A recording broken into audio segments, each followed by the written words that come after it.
Whether you know him from his work on Chappelle's Show, the HBO miniseries Winning Time, or his lively podcast, there's no doubt that Donnell Rawlings is one of the most hilarious comedians in the business. And before he takes the stage at the Houston Improv this weekend for several shows, he is joining us in studio. Donnell, welcome to Houston. First off, I like your little subtle disclaimer, and I like your word choice, his lively podcast. It's lively. You could have said unedited, uncensored, unfiltered, and does not care about cancel culture. But I like you chose the perfect words for that. I appreciate that. We do our best here. You do a great job of it. Well, yeah. and welcome to Houston. We know you just got in town a few hours ago. You're not only a veteran comedian, you're also an actual veteran. You served in the Air Force. You were stationed in South Korea and also in D.C.? I was stationed in South Korea. I was stationed in D.C. I was in the Air Force. A lot of people don't think that's the toughest branch to be in. All my family and friends were like Marines, right? And the Marines, somebody else was in the Air Force. Oh my God, look at that. That's a handsome dude right there. Oh, yeah. Fellow. That's a bilf. Baby, I'd like to baby, I like to friend. But when I was in the military, I was a cop, and we used to train with the Marines, and Marines had the macho song. Everybody knew the words. From the halls of Montezuma. Mm-hmm. It was tough. I was in the Air Force, and our song felt like a Glee Club audition. It was so off we go. I'm like, are we trying to be in a play, an off-Broadway play? Are we trying to protect this country? But did 4 years in the military, basic training in San Antonio, Texas. I'll be there next week with Dave Chappelle, and my experiences in the military were great. And it's a lot of my material in my show talks about me being in the military and some of the things I got out of it and some of the things I didn't get out of it. What's amazing that you can pull from your life for all of that. Were you always interested in pursuing comedy, or how did that come to be? Never. I always enjoyed comedy, but I never thought I'd do it. At first, in high school, I said I want to be an architect. I wasn't really good at math, so that didn't work out. I said maybe you could be a carpenter. I wasn't too savvy with a hammer. That didn't work out. My next best thing was the military, but I never throughout the time thought I was going to do it. I was working a regular job in Washington, D.C., and I used to go to this comedy club, and I was a heckler, notorious heckler.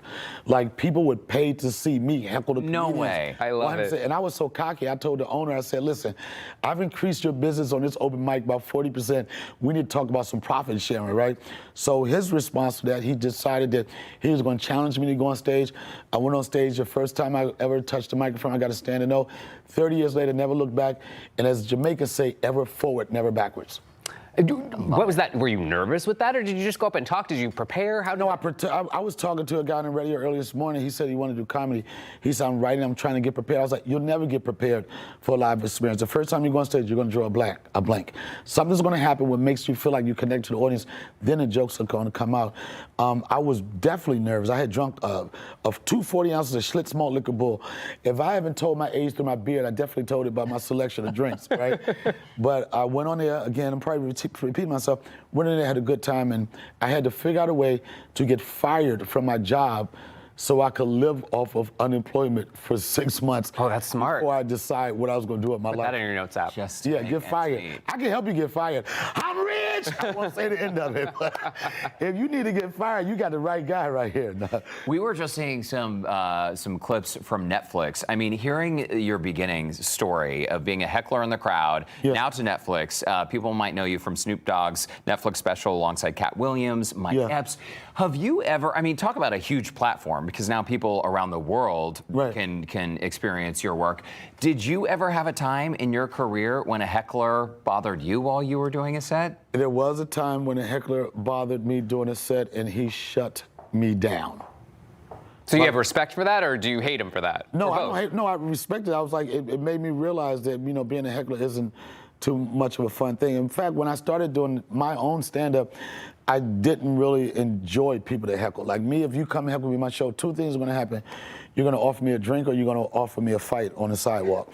So, it depends on what you want to deal with. I wouldn't encourage anybody to heckle me. But I did have one incident where I tried to attack this guy a certain way, and it backfired because he was prepared for it, and he came back at me and destroyed me. And people was like, do you ever remember this guy? I saw him maybe like 8 years later, and he said, do you remember me? I said, yeah, you tried to ruin my career. Wow. Yeah, the story might not be safe for television. Off the camera, I can tell you, but... For the commercial break. Yeah, for the commercial break. But, I don't advise people to heckle. Hecklers are usually people that want to do it, but don't have the guts to go up there and actually do it. And look at you, you did it. You made the transition. Yeah, I made a transition, and it's working out well for me. Look, I started doing the Def Jam era. Not too many of my peers and colleagues are still doing it anymore. A lot of people had to supplement income and their lifestyle to do something else because it just wasn't working out. So the fact that I still could do it after 30 years, be gainfully employed. And another thing, these young kids, they always talk about being relevant. You know, you got 3 generations for me of people that have seen me just continue to grow. One of the best compliments I had, I was in a grocery store about 5 years ago, and it was a middle-aged mom, and her son was probably like 14 or 15 years old, right?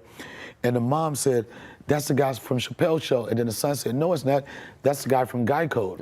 So for me to be able to touch both generations like that, in a field where it's hard to stay relevant, stay sharp, I'm proud of that. A 30-year career really is unheard of, especially, you know, in the entertainment industry. Yeah. The Improv, too, it's kind of a marathon for you. You've got 2 shows tonight, 2 shows tomorrow, a show on Sunday. What's the vibe for people who have never seen your stand-up? What is the vibe of your shows? And what, I mean, do people walk out? I'll tell you, I'm not squeaky clean.